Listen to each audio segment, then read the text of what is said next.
evening, happy Wednesday, and welcome to another Wanderlust Wednesday evening at 8 p.m. Here with me, Lyndsey, in the Girl About Travel Club, here on Facebook Live tonight. Every Wednesday, I like to chat to women who love where they live and really know the destination by the back of their hand. So it's really about getting beyond the guidebooks and getting under the radar of a destination with women that, as I mentioned, really do sort of really know a destination much better than any of us. So tonight I am joined by Joan McEntee. Is that right, Joan? Yeah. And we're going to be chatting about the USA city of Boston. We're going to carry on our theme around the USA.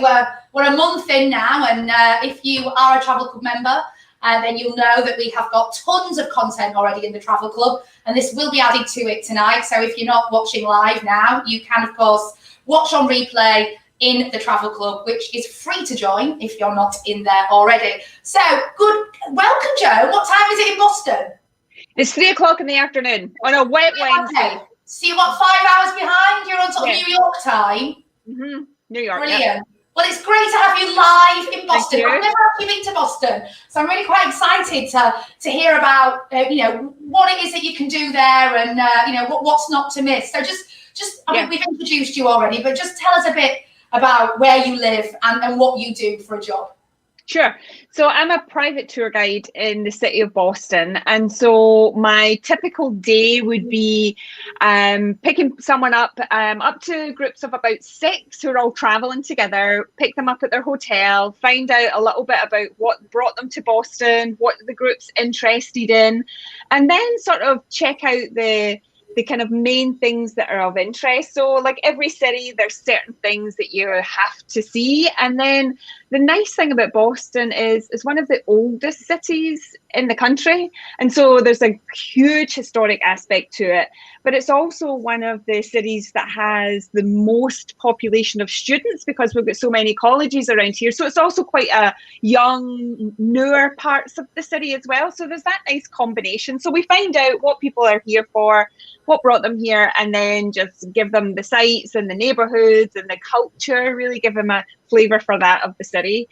So that's a typical day for me, which is every day can be a little bit different. And that is not an American accent you've got there, is it? So, I mean, how long have you been living in Boston, and where are you from originally? So originally I'm from Glasgow. I married an Irish guy from Dublin, and I immigrated to Boston about 22 years ago. So my accent, depending on who I'm speaking to, can get a little bit, I call it like my Mel Gibson Braveheart accent, like the Scottish accent comes and goes. Yeah, wonderful. And you've been in Boston for how long? About 20 years. Oh, wow, okay. Brilliant. And so we've mentioned what a typical day sort of looks like for you. We've mentioned culture. We've mentioned a big university student population, which I'm assuming probably means great nightlife. Yeah, so tons of, Boston is known more as a bar type of city. There's tons of Irish bars, of course, good music scene. And so that's great for pretty much every age group. The other thing that's kind of nice about Boston, it's not really known for this, it's restaurant scene, but there's tons of, we've got a small Chinatown, we've got a small Italian area, and then like a sort of bistro tapas type of thing. So there's tons of places to eat, drink all around the city. So yeah, the nightlife in the city kind of, I say day life more than just nightlife. It's kind of a bit of a brunch thing on the weekends, straggles through the afternoon, and then go into the wee hours. Yeah. Sounds like fun. And what, in terms of the footprint, the size of the city, what would it compare to if you were to compare it to a UK city? Yeah, it's small in scale. So I kind of think it's a good starter American city. If you haven't been to the States before, first of all, it's the quickest flight, which is great about 5 hours. It's about a little over, depending on where you're coming from, and it's an easy transfer from the airport to the city. So that's all great.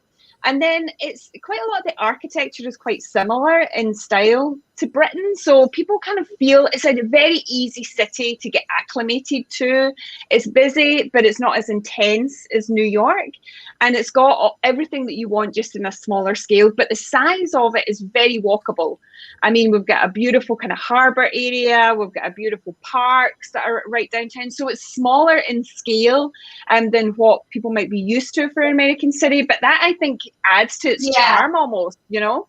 So you're not going to be, I mean, how long do you need really in Boston to really sort of do it justice? How many nights? I would say 4 nights is okay. Yeah, I mean, there's stuff to do here for longer, but a lot of people will come for like a long weekend, and that's maybe their jumping off point to other places in the States. And I think that's a nice time frame. So you could come to Boston, and I'm not going to go too much into the wider state, but I'm assuming it's probably a good starting point for a New England tour or etc. Yeah, I mean, you base yourself in Boston, right? You're 2 hours and you're down on the beach at Cape Cod, or you go 2 hours north if you come in the winter and you've got beautiful ski country. So, and I think that's one of the nice things. It's sort of the thing that settled me quickly to Boston is the seasons. So depending on what time of year you come, it can feel like a very different city if you come in the summer than if you come in the winter, you know? And you've got great fall colours, is that right? Beautiful. Yeah. And you don't even need to go that far out of the city to see them. I mean, a lot of people, isn't it, for Brits to come and see the gorgeous fall. Yeah. I mean, for us, that's our busiest time of year, from late September to the end of October, just for people coming to the city to see the colours, and they're well worth it. So if I was coming on a break with 3 of my girlfriends to Boston, here at Girl About Travel, we tend to like the sort of the more independently run boutique type hotels rather than the big Hiltons, etc. Where would you suggest that I stay with my lovely sophisticated friends? Yeah, so there's a night out, of course. I'm not that much sophisticated after, but there you go. So we actually have a couple. We've got one hotel just about to open up. Of course, I think it was a bit delayed with COVID. It's called the Newbury. I haven't even been inside it. I just know that it's within months. I think a month, even weeks of opening. So it's a perfect spot right on the public garden, so right on the main park. We have another boutique, 15 Beacon. Beautiful, small scale, very high touch, white glove type of service. We've got the Whitney Hotel, another small boutique. So what's been interesting about the city is we've really sort of moved to that. We've got all your regular change, but we've got some of these small ones. And one of the beautiful sights in the city is we have this beautiful harbour walkway. And one of the best hotels to stay if you love ocean views is the Boston Harbour Hotel, which is literally right on the harbour, so that you're just looking at the whole view right across the harbour. So it's another great choice. And shopping, what have you got a great, good shopping scene? Are we going to be able to do some malls and some Abercrombie and Fitch and all of those Victoria's Secret? We've got all of those right around, as I say, within easy walking distance to any of those places, anywhere downtown. We were the first city in the States to get a Primark, however you say. I know. So that was like massive excitement in the city when that happened. We've got a lot of the small business, boutiques, as well as all the regular chains. And what's nice about Boston is, as I say, you don't have to, you could do it all in a day, because it's, the downtown shopping district.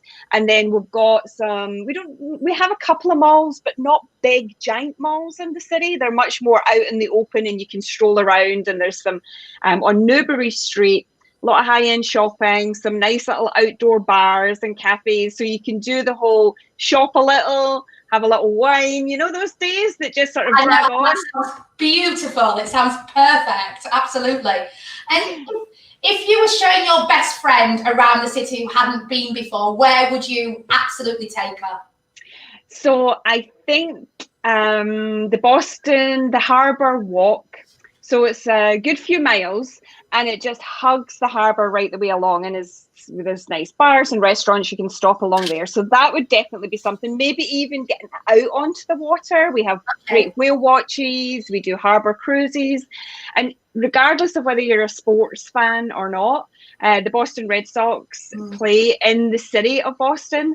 And so going to a ball game and just people watching, even if you're really not into the sport of it, you know, sitting outside, a few drinks, a hot dog, and just soaking up the atmosphere, because it's so typical Boston, you know, just the crowd and the fun. So that's got to be on the list of 10 things you would have to do in Boston for sure.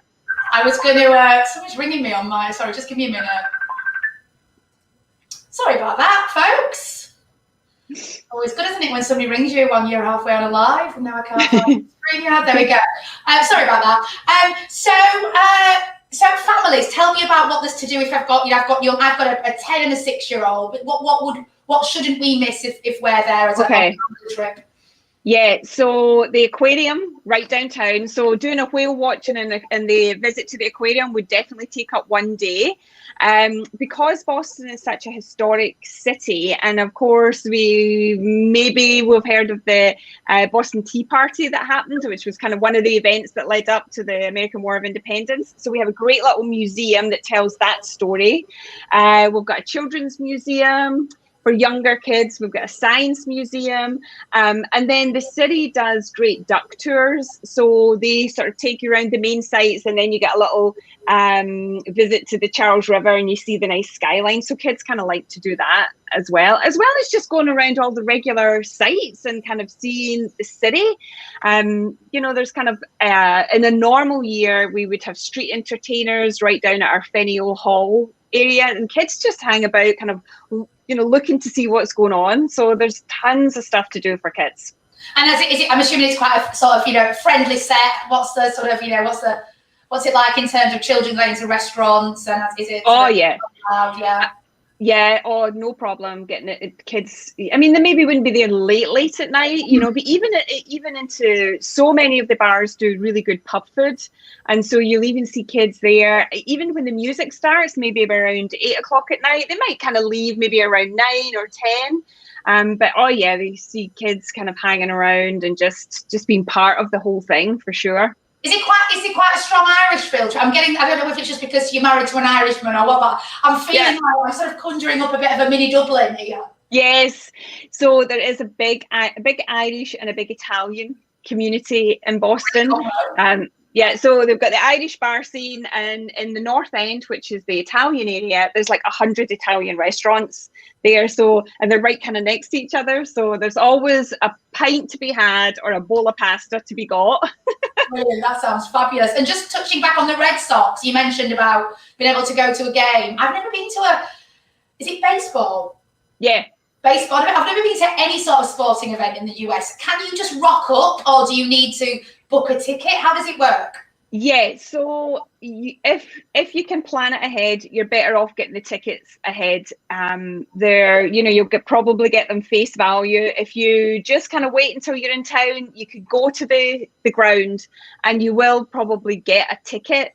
You're maybe paying over the odds for it though. So right in downtown Boston, we've got the Red Sox, so that's baseball. We've got the Boston Celtics, basketball, and we've got the Bruins, which are hockey. And so anybody coming to the city at any time, any season, then if you can get to a sports game, it's well worth it, because I think it just shows Boston how passionate people are about their sport, regardless. And it's a huge form of entertainment. I mean, you walk into a bar, if there's any type of Boston game on, it's on the TV. You know, maybe not volume, but you'll just get a sense of how passionate people are about the sport.